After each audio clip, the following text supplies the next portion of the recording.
केंद्र प्रमुख भरती परीक्षेचा अभ्यास करणाऱ्या सर्व शिक्षक बंधू भगिनींना नमस्कार।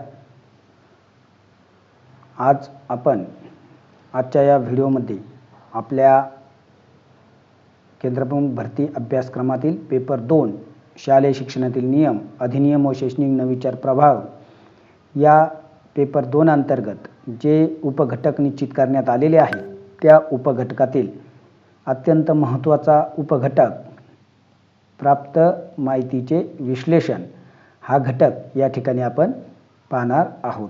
तर साधारणपणे जर आपण पाहिलं तर हा जो काही घटक आहे हा घटक आपल्याला 20 गुणांसाठी या ठिकाणी निर्धारित करण्यात आलेला आहे। मग या 20 गुणांसाठी आपल्याला या ठिकाणी साधारणपणे एक 4 मुख्य प्रश्न आणि त्या 4 मुख्य प्रश्नावर प्रत्येक प्रश्नाला असे 5-5 उपप्रश्न या स्वरूपात प्रश्न विचारले जाण्याची शक्यता आहे।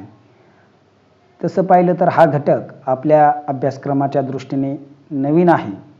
मग या घटकाअंतर्गत जे काही वेगवेगळे आलेखाचे प्रकार आहेत त्या आलेखाचे प्रकारावर आधारित प्रश्न IBPS विचारत असते।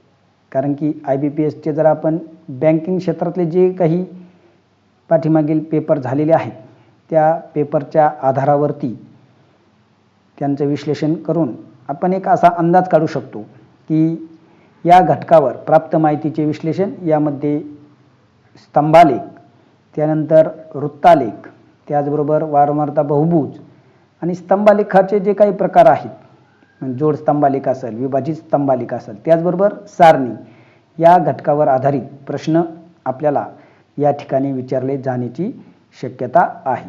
साधारणतः आपल्याला एक सारणी म्हणा किंवा आलेख देऊन त्यावर आधारित वेगवेगळे प्रश्न या उपघटका अंतर्गत विचारले जाऊ शकतात। आपण जर पाहिलं तर हा जो काही टॉपिक आहे हा टॉपिक सोडवण्यासाठी आपल्याला काही गणितीय घटकांची पूर्वज्ञान असणं आवश्यक आहे। त्यामध्ये सर्वात महत्त्वाचा घटक आहे पहा सरासरी। सरासरीचं जर आपण सूत्र पाहिलं तर सर्व प्राप्तांकांची बेरीज आणि त्याला प्राप्तांकांची जी काही संख्या आहे त्या संख्येनं भागणं म्हणजे सरासरी। त्यानंतर या उपघटकासाठी आपल्याला आवश्यक दुसरा जो काही घटक आहे तो आहे शेकडेवारी। शेकडेवारी म्हणजे प्रति 100ला किती। आपण बऱ्याचदा नवोदय परीक्षा असेल किंवा शिष्यवृत्ती परीक्षा असेल या संदर्भात विद्यार्थ्यांना शेकडेवारी संदर्भात मार्गदर्शन केलेलं असतं। त्यानंतर शेकडेवारीला टक्के हा सुद्धा प्रतिशब्द वापरला जातो आणि ज्या संख्येच्या समोर हे शेकडेवारीचं चिन्ह वापरलं जातं त्याचा अर्थ असतो ती संख्या भागिले 100। आणि कधीकधी शेकडेवारीच्या प्रश्नात आपल्याला चा, ची, चे असे शब्द वापरलेले दिसून येतील त्याचा अर्थ असतो गुणाकार। त्याचबरोबर हा, ही आणि हे शब्द आपल्याला जर दिसले तर त्याचा अर्थ असतो बरोबर किंवा समान। त्यानंतर तिसरा जो काही अंकगणितीय भाग म्हणजेच गुणोत्तर आणि प्रमाण। दोन संख्यांची तुलना करण्यासाठी त्या संख्यांना एखाद्या समान संख्येने भाग देऊन जे काही संक्षिप्त रूप येतं ते संक्षिप्त रूप म्हणजेच काय गुणोत्तर आणि दोन संख्येचे गुणोत्तर म्हणजे त्यांचा काय असतो भागाकार असतो। त्यानंतर 4 संख्यावर आधारित ज्या काही क्रिया आहेत त्या क्रिया आणि त्यांचे जे काही संकेतार्थ आहेत फरक, वाढ, घट वगैरे ते आपल्याला माहिती असणं आवश्यक आहे। आणि त्यानंतर वृत्तालेखाच्या संदर्भात ते जे काही अंशात्मक माप असतं ते अंशात्मक माप काढण्याच्या साठीचं सूत्र दिलेल्या प्राप्तांकाचे मूल्य छेद सर्व प्राप्तांकांची एकूण मूल्याची बेरीज गुणिले 360 या स्वरूपात आपल्याला ते सूत्र आहे ते वृत्तालेखाच्या संदर्भात आपल्याला उपयुक्त आहे। तर आपला जो काही केंद्र प्रमुख भरती परीक्षेचा प्रश्नसंच आहे त्या संचावर आधारित आपण या ठिकाणी जी उदाहरणं आहेत ती उदाहरणं अतिशय सविस्तरपणे पूर्ण 10ची 10 प्रश्न पत्रिकातील प्रत्येक प्रश्नपत्रिकात जी काही 2 उदाहरणं आपण समाविष्ट केलेली आहेत ती सर्व उदाहरणं आपण या ठिकाणी सोडून घेणार आहोत. प्रिंटिंगच्या वेळेस थोडा आलेखांच्या बाबतीत इश्यू झालेला आहे, तर तो आपण या व्हिडिओ स्वरूपात आणि PDF तुम्हाला मोफत स्वरूपात ती उपलब्ध करून देण्यात येणार आहे. आपल्या पर्सनल व्हॉट्सॲप नंबरवर तुम्हाला मी ती PDF प्रत्येकाला शेअर करणार आहे. तर आपल्या प्रश्नपत्रिका क्रमांक 1 मध्ये प्रश्न क्रमांक 51 ते 55 यामध्ये आपल्याला एक सारणी दिलेली आहे आणि त्या सारणीवर आधारित आपल्याला 5 प्रश्न विचारलेले आहेत. आपल्या प्रत्येक प्रश्नपत्रिकात आपण एक सारणी आणि एक आलेख असे 10 गुणांचे प्रश्नपत्रिकेत समाविष्ट केलेले आहेत आणि हे पूर्ण प्रश्न हे IBPSच्या ज्या काही परीक्षा झालेल्या आहेत बँकिंग क्षेत्रातल्या, त्या बँकिंग क्षेत्रातील प्रश्नांवर आधारित आहेत. तर आता ही जी काही सारणी आहे, या सारणीमध्ये काय केलेलं आहे, तर आपल्याला एका महाविद्यालयात ज्या काही 3 शाखा आहेत, कला, विज्ञान आणि वाणिज्य, या 3 शाखेत एकूण विद्यार्थी संख्या दिली आणि त्या एकूण विद्यार्थी संख्येपैकी मुलींची या ठिकाणी टक्केवारी म्हणा किंवा शेकडे मुलींचे प्रमाण दिलेलं आहे. आणि शैक्षणिक वर्ष 2013, 14, 15, 16 आणि 17 असे 5 शैक्षणिक वर्ष आणि पुढे आपल्याला या स्वरूपात माहिती दिलेली आहे. आता ही सारणी सोडवण्याच्या वेळेस आपण ही 2 पद्धतीने सोडू शकतो. म्हणजे या सारणीतून दुसरी सारणी तयार करून किंवा आपण डायरेक्ट, आता या ठिकाणी आपल्याला वेळेचं जे काही बंधन आहे परीक्षेला ते पाळणं अत्यंत गरजेचं आहे, कारण की आपल्याला 120 मिनिटात 200 प्रश्न सोडवायचे आहेत आणि त्यामध्ये जवळजवळ 90 प्रश्न, म्हणजे आपल्या पेपर 2 मधले हे 20 आणि पेपर 1 मध्ये जवळपास 70 असे 90 प्रश्न आपल्याला गणितावर आधारित असल्यामुळं आपल्याला त्या ठिकाणी अतिशय तत्परतेने हे प्रश्न सोडणं आवश्यक आहे आणि या घटकाला आपण पैकीची पैकी मार्क मिळवू शकतो. हे आपण अंकगणिताचे जे काही 4-5 घटक आहेत ते जर आपण अतिशय व्यवस्थितपणे अभ्यासले तर निश्चित आपल्याला या घटकाला जास्तीत जास्त गुण मिळू शकतात. तर आता आपण आपल्या प्रश्नांना सुरुवात करूया. प्रश्न क्रमांक 51, शैक्षणिक वर्ष 2015 मध्ये कला शाखेत शिकत असलेल्या मुलांची संख्या. शैक्षणिक वर्ष 2015 शाखा दिलेली कला आणि काय विचारलं इथं, मुलांची संख्या. आणि शैक्षणिक वर्ष 2013 मध्ये कला शाखेत शिकत असलेल्या मुलींची संख्या. यातील आपल्याला काय काढायची, तफावत काढायची किंवा फरक पाडत. तर या ठिकाणी जर आपण लक्षात घेतलं तर या ठिकाणी आपल्याला काय दिलेलं आहे, तर मुलांची संख्या न देता एकूण विद्यार्थ्यांची संख्या दिलेली आहे. म्हणजे यामध्ये मुले आणि मुली दोन्ही पण समाविष्ट आहेत. त्यानंतर त्या वर्षातील मुलींची काय दिलेली आहे, शेकडा प्रमाण दिलेलं आहे. म्हणजे आपल्याला आधी त्यावरून मुलांची संख्या जरी शोधायची असेल तर आधी आपल्याला मुलींची संख्या काढणं अपेक्षित आहे. आता आपण या ठिकाणी प्रश्न सोडू. प्रत्येक वेळेस मी काय आलेखवर सरकत नाही. इथं कला शाखा घेतले आपण, सर्व वेळ जाऊ नये म्हणून मी आधीच हस्ताक्षरात लिहून काढले. 2015 साल आपल्याला काढायची. आता मुलींची संख्या म्हणजे मुलींची जी काही टक्केवारी आहे त्या वर्षातील मुलींची टक्केवारी आहे 60, म्हणून 60/100 गुणिले एकूण विद्यार्थी संख्या आहे 680 आणि हा जो 408 उत्तर आलेला आहे ही आहे त्या वर्षातील मुलींची संख्या. या काय आहेत, तर मुली आहेत आणि या मुलींच्या संख्येवरून आपल्याला मुलांची संख्या काढायची आहे. मग मी काय केले, आता ह्या 680 जी एकूण संख्या होती त्या 680 मधून हा 408 जी मुलींची संख्या आली ती वजा केली आणि मुलांची संख्या आलेली 272.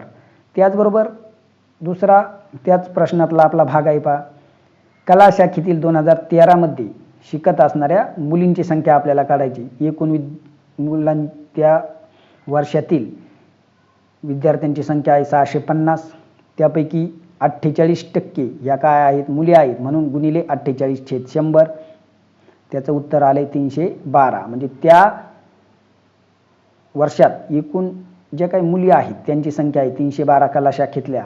आणि मग आता आपल्याला फरक काढायचा आहे म्हणून 312 वजा 272 उत्तर आहे 40. त्याचं योग्य उत्तर आपण पर्याय क्रमांक 3. परंतु आपण प्रश्नपत्रिकेत त्या ठिकाणी 65 झाला आहे, तो सर्वांनी दुरुस्त करून घ्या. त्यानंतर दुसरा प्रश्न पाहूया. शैक्षणिक वर्ष 2014 मध्ये वाणिज्य या ठिकाणी वर्ष आहे 2014, शाखा आहे वाणिज्य.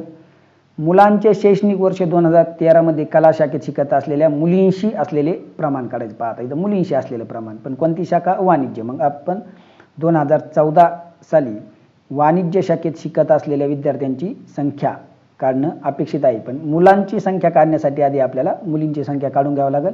वाणिज्य शाखेत शिकत असलेल्या मुलांची संख्या आहे एकूण विद्यार्थी संख्या 160.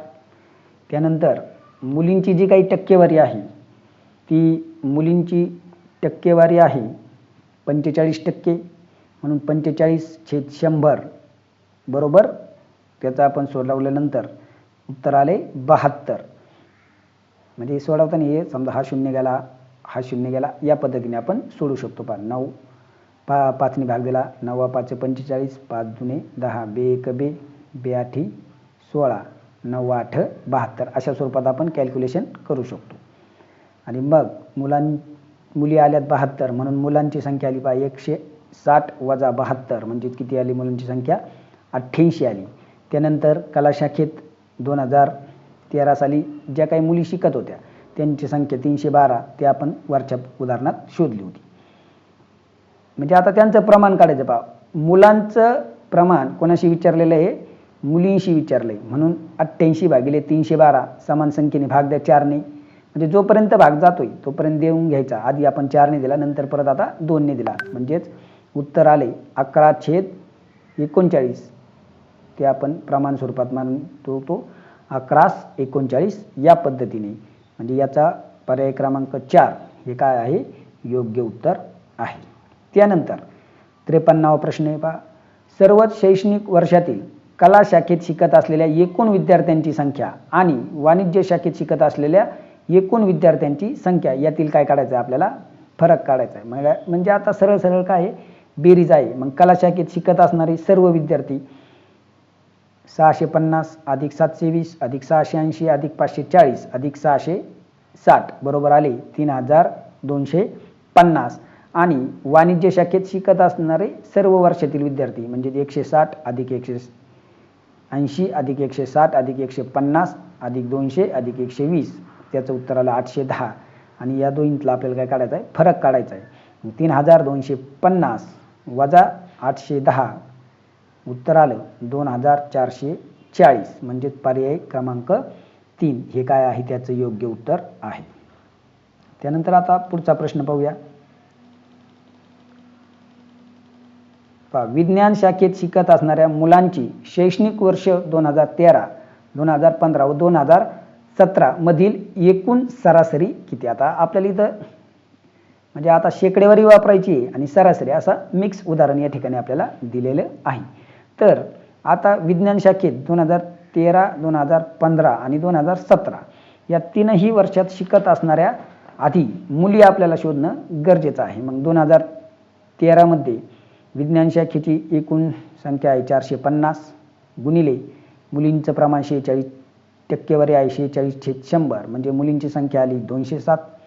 त्यानंतर 2015 मध्ये एकूण विद्यार्थी आहे 620, त्यामध्ये मुलींची टक्केवारी आहे 55, त्यांची संख्या आली 341. आणि 2017ला विद्यार्थी संख्या आहे 700, त्यात मुलींची टक्केवारी आहे 40 म्हणजे 40/100, मुलींची संख्या आली 280.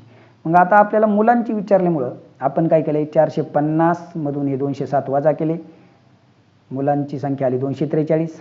620 मधून हे 341 वजा केले, मुलांची संख्या आली 279. त्यानंतर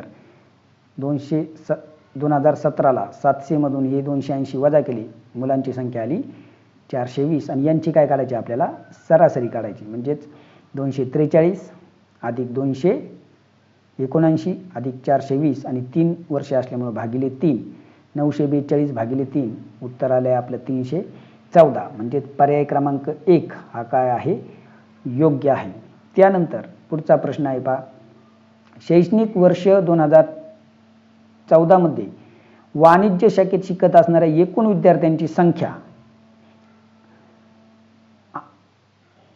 शैक्षणिक वर्ष 2016 मध्ये कला शाखेत शिकत असणाऱ्या मुलांच्या संख्येच्या किती टक्के आहे. बघा आता आपल्याला काय करायचं आहे, 2014 साली वाणिज्य शाखेत शिकत असणारे एकूण विद्यार्थी, आता एकूण विद्यार्थी आहे तिथं 160, किती हा संख्या 160, आणि 2016 साली कला शाखेत शिकत असणाऱ्या मुलांची संख्या, आता इथं मुलांची संख्या आहे म्हणून 2016ला कला शाखेत एकूण विद्यार्थी आहेत 540, त्यापैकी मुली आहेत 40%, म्हणजे 40/100, मुलींची संख्या आली 216, म्हणून आपण मुलांची काढली 540 वजा 216, ती आली 324, आणि ती आपल्याला काय करायचं आहे, टक्केवारी. मग एकूण विद्यार्थी संख्या 160 2016च्या 324च्या तुलनेत, म्हणजेच आपण हे असं एक चल समीकरण बनवून जर आपण शेकडेवारीचे उदाहरण सोडवले तर आपल्याला थोडं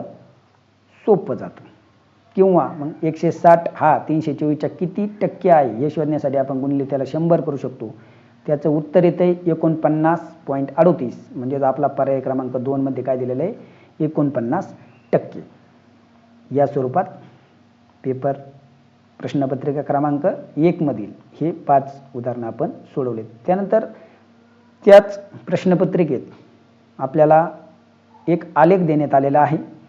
आता ते प्रिंटिंगमध्ये थोडे हे जे काही वेगळे स्ट्रक्चर केलेले होते ते स्ट्रक्चर ते ब्लॅक झालेले आहेत, परंतु आपल्याला तरी पण एक लक्षात घ्या, हा जो पहिला आहे हा आहे ए, त्यानंतर बीचा तिथं ओळखतोय, आणि शेवटचा आहे सी. म्हणजे असे 3 तालुके जिल्हे आहेत, आणि या 3 जिल्ह्यात जे काही विद्यार्थी आहेत त्या विद्यार्थ्यांचं पटनोंदीचं प्रमाण दिले, आणि या ठिकाणी 1 सेंटीमीटर बरोबर 1000 विद्यार्थी हे या आलेखाचं काय आहे, प्रमाण आहे. मग या आलेखावर आधारित पहिला प्रश्न आहे पहा, मागील वर्षाच्या तुलनेत 2013 साली सी जिल्ह्यात विद्यार्थ्यांच्या नोंदणीत किती टक्के वाढ झाली. पहा आता 2013 किती विद्यार्थी संख्या आहे, 9, म्हणजे 9000, आणि मागील वर्ष त्याचं 2012. मग सीच्या जिल्ह्यात 2012ची जी काही पटनोंदणी आहे ती आहे 8000. मग 9 आपण जसं एकचल समीकरणाच्या स्वरूपात सुद्धा याला सोडू शकतो. पहा 9000 हा 8000च्या किती टक्क्यांनी वाढला, मग 1/100. तर हे एकचल समीकरण टाईप आपण सोडवतो. म्हणजे इथं किती झाले, 100 उत्तर आलं हा 8000च्या 112.5, म्हणजेच 112.5 वजा 100 केलं म्हणजे किती टक्के वाढ झाली, आपण 12.5 झाली. किंवा आपण याला दुसऱ्या पद्धतीने कसं सोडू शकतो का, किती वाढ झाली आपले 9000, मागील वर्षात होता 8000, म्हणजेच उरले किती 1000. मग हा 1000 या 8000च्या किती टक्के आहे, मग 1000 भागिले 8000 गुणिले 100, उत्तर आलं 12.5. म्हणजे पर्याय क्रमांक 4 काय आहे, योग्य आहे. आपण शेकडेवारीचे उदाहरण असे दोन्ही पद्धतीने सोडू शकतो. आपल्याला जी पद्धत योग्य वाटेल त्या पद्धतीने आपण सोडू शकतो. 2014 मध्ये 3ही जिल्हे मिळून असलेली एकूण पटसंख्या व 2011 ते 2016 मध्ये बी जिल्ह्यात असणारी एकूण पटसंख्या यातील तफावत किती. पहा आता 2014ला 3ही जिल्हे मिळून असणारी जी काही पटसंख्या आहे म्हणजे 8000, 6000 आणि 7000, एकूण आली 21000. आणि 2011 ते 2016 म्हणजे पूर्ण 6 वर्ष मिळून बी हा जो काही जिल्हा आहे या बी जिल्ह्यात असणारी एकूण पटसंख्या, मग पहा बी मध्ये इथं 5000, त्यानंतर इथं 4000, त्यानंतर इथं 7000, त्यानंतर इथं परत 6000, इथं 4000 आणि इथं 7000, या सर्वांची बेरीज आली 33000. आणि मग त्या 33000तून त्यांची तफावत काढायची, म्हणजे 33000 वजा 21000, उत्तर आलं आपलं 12000. म्हणजे पर्याय क्रमांक 1 काय आहे, योग्य उत्तर आहे. त्यानंतर प्रश्न क्रमांक प्रश्नपत्रिकेतला पहिला 98 क्रमांकाचा पहा, 2011 ते 2016 मध्ये ये जिल्ह्यात प्रत्येक वर्षी सरासरी किती पटनोंदणी झाली आहे. म्हणजे जे काही 6 वर्ष आहे त्या 6 वर्षात ये या जिल्ह्यात सरासरी विचारले. आता आपल्याला सरासरी, मग आपण काय करणार, आता ते जे काही आलेख आहे त्या आलेखात ये जो काही जिल्हा आहे त्या ये जिल्ह्यात झालेली सर्व वर्षातील पटनोंदणी. मग या ठिकाणी पहा 3000, या ठिकाणी आपल्याला दिसतंय 3000 येचा, त्यानंतर इथं आहे 5,000, इथं आहे 6,000, त्यानंतर इथं आहे 8,000, इथं 7,000 आणि इथं 5,000. या सर्वांची आपण काय करणार आहोत, बेरीज करणार आहोत. 3,000, 5,000, 6,000, 8,000, 7,000, 5,000 यांची केली बेरीज 6 आणि त्याला भागिले 6. 34,000 भागिले 6 त्याचं उत्तर आले 5,666.66 म्हणजेच आपला पर्याय क्रमांक 2 काय आहे, बरोबर आहे. त्यानंतर पुढचा प्रश्न आहे, तीनही जिल्ह्यात मिळून खालीलपैकी कोणत्या वर्षी पटनोंदणी सर्वाधिक झाली. तर आता आपण त्या वर्षांच्या तीनही जिल्ह्यांची एकंदरीत बेरीज केली तर 2011 साली 14,000 आहे, 2012ला आहे 17,000, त्यानंतर 2014ला आहे 21,000 आणि 2016ला आहे 18,000. म्हणजे 2014 साली आपल्याला काय झाली, सर्वाधिक पटनोंदणी झाल्याचं आपल्याला दिसून येईल. त्यानंतर 100वा प्रश्न आहे पहा, 2016 मध्ये ए आणि बी जिल्ह्याची एकत्रित पटनोंदणी पहा, ए आणि बी ची एकत्रित पटनोंदणी संख्या ही 2014 मध्ये ए जिल्ह्यात झालेल्या पटनोंदणीच्या किती टक्के आहे. वाढ वगैरे नाही, आता किती डायरेक्ट किती टक्के विचारलंय. मग 2016 ए अधिक बी ची आपण बेरीज केली 5,000 अधिक 7,000 ती आली 12,000 आणि 2014च्या ए जिल्ह्याची आहे 8,000. मग हा 12,000 8,000च्या किती टक्के आहे, तर तो आहे आपण या स्वरूपात एक चल समीकरण वापरून सोडू शकतो. 12,000 8,000च्या 12,000 म्हणून 100च्या किती, तर त्याचं उत्तर येते आपलं 150% किंवा तुम्ही या पद्धतीने सोडू शकता का 8,000च्या 12,000 गुणिले 100 हा 150% आहे. म्हणजे पर्याय क्रमांक 1 हा आपला काय आहे, बरोबर आहे. तर अशा स्वरूपात आपण पेपर 1 मधले 10 प्रश्न पाहिले. त्यानंतर पेपर 2 मधले आपण आता प्रश्न पाहणार आहोत. आता पेपर 2चे हे जे काही प्रश्न आहेत या ठिकाणी तो आलेख काळा झाला त्यामुळे थोडे आणि नंतर चेंज केल्यामुळे थोड्या अडचणी आलेल्या आहेत. ते करेक्शन सुद्धा आपण आता यामध्ये करून दिलेलं आहे. तरी ज्यांच्याकडे संच उपलब्ध आहेत त्यांनी आपलं याच स्वरूपात करेक्शन करून घ्या. पहा या ठिकाणी काय केलंय, आपल्याला 3 शहर दिलेत. पहा जालना, नांदेड आणि लातूर ही 3 शहरं दिलेत आणि या 3 शहरात 5 वर्षात इयत्ता 10वीत शिकत असणाऱ्या विद्यार्थ्यांची काय दिलेली माहिती दिलेली आणि त्या ठिकाणी आपल्याला जे काही प्रमाण आहे ते प्रमाण आहे हजारात. एक म्हणजे 10,000 20,000 30,000 असं हजारात काय दिलेलं आहे, प्रमाण दिलेलं आहे. पहा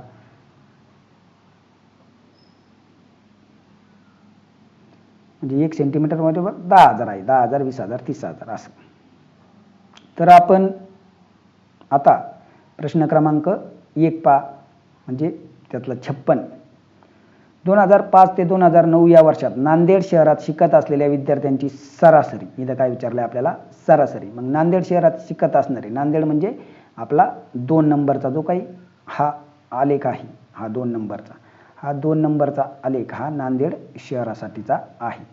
तर आपण आता या ठिकाणी हा आलेख विचारात घ्यायचा आहे. मग त्या ठिकाणी पहिलं 20,000 अधिक 25,000 अधिक 35,000 अधिक 30,000 अधिक 45,000 भागिले 5, 1,55,000 भागिले 5 त्याचं उत्तर आलं 31,000. म्हणजे पर्याय क्रमांक 2 हा काय योग्य आहे. हे पहा याला स्टार केलेले आहेत म्हणजे हे प्रश्न आपण करेक्शन करून घ्या. आणि काय झाले ते आलेख थोडे प्रिंटिंग ब्लॅक झाल्यामुळे थोडी अडचणी आल्या होत्या. त्यामुळं ज्यांच्याकडे संच उपलब्ध आहेत त्यांनी ते करेक्शन करून घ्या आणि यापुढे आपण देताना ते करेक्शन करून देत आहोत. त्यानंतर पहा प्रश्न 3 त्यामध्ये प्रश्न 2 प्रश्नपत्रिकेतील प्रश्न क्रमांक 57. 2005 ते 2009 या कालावधीत जालना शहरात शिकत असलेल्या विद्यार्थ्यांची एकूण संख्या व लातूर शहरात शिकत असलेल्या विद्यार्थ्यांची एकूण संख्या यातील तफावत किती. तर जालना शहरात 2005 म्हणजे सर्व जे काही आहेत, जालना शहर म्हणजे हा पहिला स्तंभ आणि लातूर शहर म्हणजे हा दुसरा स्तंभ, त्या सर्व स्तंभांची आपण बेरीज केली तर जालन्याला येतं 1,40,000 आणि लातूरला येतं 1,45,000. 1,45,000 मधून 1,40,000 आपण वजा केले तर त्या ठिकाणी उत्तर आले पर्याय क्रमांक 3, 5,000 हा प्रश्नसुद्धा करेक्शन करून घ्या, इथे स्टार केलेला आहे. त्यानंतर 2007 या शैक्षणिक वर्षात जालना शहरात शिकत असलेल्या विद्यार्थ्यांची संख्या ही नांदेड शहरात शिकत असलेल्या विद्यार्थी संख्येच्या किती टक्क्याने कमी किंवा जास्त आहे. पहा आता हा प्रश्न थोडा आपल्याला व्यवस्थित सोडणं आवश्यक आहे. किती टक्क्याने कमी किंवा जास्त या स्वरूपात विचारलं आहे. आता जालना शहराचं जर आपण पाहिलं 2007ला तर त्या ठिकाणी आपल्याला 30,000 विद्यार्थी संख्या दिसून येते आणि नांदेड शहराची जर आपण पाहिली म्हणजे मधला स्तंभ हा आपल्याला 35,000 दिसून येते. आता जालन्याची नांदेडला विचारली म्हणून नांदेडची जास्त म्हणजे जालन्याची 5,000ने काय आहे कमी आहे. मग 5,000 भागिले नांदेडच्या तुलनेत म्हणून 35,000 गुणिले 100 आणि ते जर सोडवलं तर ते येते 14.2/7% काय ती कमी आहे. कधी कधी पर्याय आपल्याला असे सुद्धा दिलेले असतात अपूर्णांक स्वरूपात, त्यामुळं याचा पर्याय क्रमांक 1 हे योग्य उत्तर आहे. त्यानंतर 2006 व 2008 या वर्षात जालना शहरात शिकत असलेल्या विद्यार्थ्यांचे 2005 व 2007 या वर्षात लातूर शहरात शिकत असलेल्या विद्यार्थी संख्येच्या किती प्रमाणात आहे. पहा मग आपण जालन्याचे काढली 20,000 अधिक 35,000 उत्तर आले 55,000 आणि लातूर 10,000 अधिक 25,000 उत्तर 35,000. आता कोणाशी कोणी पहा जालना शहर विद्यार्थ्यांचे इथं लक्षात येतं हे शब्द शोधायचे चे आणि शी विद्यार्थ्यांशी. असे चे कोणाला आलाय तर जालन्याला म्हणून जालना कुठं आला वर आला आणि कोणाशी काढायचे लातूर म्हणून लातूर आलं खाली. समान संख्येने आपण भाग दिला तर उत्तर येते 11/7 म्हणजेच किती आलं 11/7. याचा पर्याय क्रमांक 4 हा सुद्धा योग्य आहे. त्यामुळं इथं पहा करेक्शनसाठी आपल्याला हा दिलेला आहे. त्यानंतर कोणत्या वर्षी नांदेड शहरात सर्वाधिक विद्यार्थी इयत्ता 10वी वर्षात शिकत होते तर त्याचं सरळ उत्तर आपल्याला त्या आलेखावून कळतंय की 2009 या साली सर्वाधिक विद्यार्थी शिकत होते. हा थोडा सोपा प्रश्न. पहा या आलेखाचे किंवा सारणीवर आधारित जे प्रश्न आहेत 2 प्रश्न अतिशय सोपे राहणार आहेत आपल्याला आणि 3 प्रश्न थोडे, एक प्रश्न थोडा मीडियम आणि 2 प्रश्न थोडे अवघड, म्हणजे आपल्या 2-3 क्रिया एकत्रच करावा लागणं आवश्यक आहे. त्यानंतर पुढचं जर आपण पाहिलं प्रश्नपत्रिका क्रमांक 2 या प्रश्नपत्रिका क्रमांक 2 मध्ये आपल्याला एक सारणी दिलेली आहे का 2 जे विद्यालय आहेत त्या 2 विद्यालयातील शालेय पोषण आहार योजनेवर झालेला खर्च आणि त्याचं माहिती. तर दोन्ही विद्यालयात ऑक्टोबर महिन्यात झालेला एकूण खर्च हा जुलै महिन्यात झालेल्या एकूण खर्चापेक्षा किती टक्क्याने जास्त आहे. पहा आता इथं किती टक्क्याने जास्त विचारले जास्त. हे जे शब्द आहेत हे शब्द आपल्याला हायलाईट करणं गरजेचं आहे. तर आता ऑक्टोबर महिन्यात झालेला खर्च 4,600 आणि 5,400 दोन्ही विद्यालयाचा मिळून झाला 10,000. त्यानंतर जुलै महिन्यात झालेला खर्च आहे महाराष्ट्र विद्यालयाचा 3,600 आणि नवजवान विद्यालयाचा आहे 4,400 म्हणजे किती 8,000. आता ऑक्टोबरचा खर्च हा जुलै महिन्यात कसा झाला आहे जास्त झाला आहे 2,000ने जास्त म्हणून 2,000 भागिले 8,000 गुणिले 100 टक्केवारीत रूपांतर केलं तर किती आलं ते 25% म्हणून पर्याय क्रमांक 4 काय आहे बरोबर आहे. त्यानंतर महाराष्ट्र विद्यालयाने नोव्हेंबर महिन्यात पूरक आहार भाजीपाला व इंधन या बाबीवर 7/4/2 या प्रमाणात खर्च केला तर पूरक आहार व इंधन या बाबीवर मिळून एकत्रित किती खर्च केला. तर आता आपल्याला प्रमाण दिले पहा या ठिकाणी 7/4/2 आणि एकूण खर्च दिलेला आहे 6,500. म्हणजे आता आपल्याला आधी x शोधणं गरजेचं आहे म्हणून 7x अधिक 4x अधिक 2x बरोबर आलं 6,500. 13x म्हणजे 6,500 म्हणून x ची किंमत आली 500. म्हणजे हे जे काही प्रमाण आहे त्या प्रमाणाची संख्या आहे 500 म्हणून या 500ने आपण आता गुणलं मग आहाराव खर्च आहे 7x म्हणजे 7 गुणिले 500 3,500 आणि इंधनावर खर्च आहे 2x म्हणजे 2 गुणिले 500 म्हणजेच 1,000 आणि एकत्रित खर्च आहे त्यांचा 4,500 म्हणजे पर्याय क्रमांक 2 हा काय आहे योग्य आहे. त्यानंतर तिसरं महाराष्ट्र विद्यालयाने ऑगस्ट आणि सप्टेंबर महिन्यात केलेला सरासरी खर्च हा नवजवान विद्यालयाने ऑगस्ट आणि सप्टेंबर महिन्यात केलेल्या सरासरी खर्चापेक्षा कितीने जास्त आहे. आता आपल्याला आधी यांची सरासरी काढायची आणि नंतर त्यातला फरक शोधायचा आहे. मग महाराष्ट्र विद्यालयाचा खर्च 4,800 अधिक 5,500 एकूण खर्च आहे 10,000, 300 भागिले 2 म्हणजे सरासरी खर्च आला 5,150 रुपये. आणि नवजवान विद्यालयाचा आहे 2,700 आणि 2,400 म्हणजे एकूण खर्च केला आहे 5,100 भागिले 2 2,550 हा काय त्याचा एकूण सरासरी खर्च. मग दोन्हीतली तफावत काढायची आपल्याला. 5,150 वजा 2,550 म्हणजे सरासरी खर्चातली तफावत आहे 2,600. पर्याय क्रमांक 1 हे आपलं काय आहे योग्य उत्तर आहे. महाराष्ट्र विद्यालयाने सप्टेंबर आणि नोव्हेंबर महिन्यात केलेल्या एकत्रित खर्चाचे नवजवान विद्यालयाने सप्टेंबर आणि नोव्हेंबर महिन्यात केलेल्या एकत्रित खर्चाशी असलेले गुणोत्तर किती. आता महाराष्ट्र विद्यालयाने कधी सप्टेंबर आणि नोव्हेंबर, मग सप्टेंबर महिन्यात केला आहे 5,500, नोव्हेंबर महिन्यात केला आहे 6,500.